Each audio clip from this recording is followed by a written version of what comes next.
Space probes have been created to tell us all about uncanny landscapes, amazing worlds, and strange states of matter in the vast void of outer space.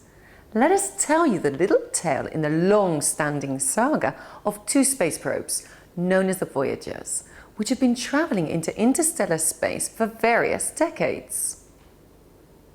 By earthly standards, the void beyond the Earth's atmosphere is all the same. Vast volumes extending in all directions, stripped of almost all but the faintest traces of matter, and whose exact size is difficult for us to imagine.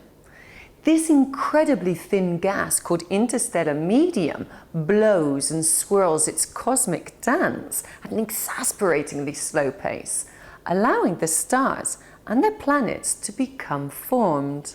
However, the Sun profoundly changes the neighbouring void in the heliosphere, which is the region of space where the so-called solar wind is far denser than this gas. The solar wind is composed of charged particles being spat out in all directions from the Sun at speeds of about 400 kilometers per second. As the particles distance themselves from the Sun, the solar wind has become thinner and thinner, then slowed down by the interstellar medium's friction, the particles reach the termination shock. Now both space probes, the Voyager 1 and its sister Voyager 2, have crossed the termination shock. Voyager 1 did so at a distance 94 times further than the distance from the Sun to the Earth, while its sister did so at the distance of only 84 times.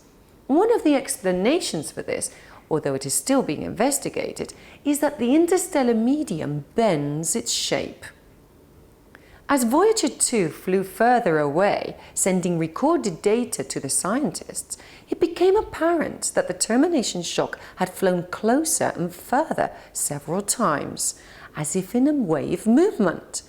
This means that the solar winds blows into the interstellar medium very much like sea waves breaking on the shores.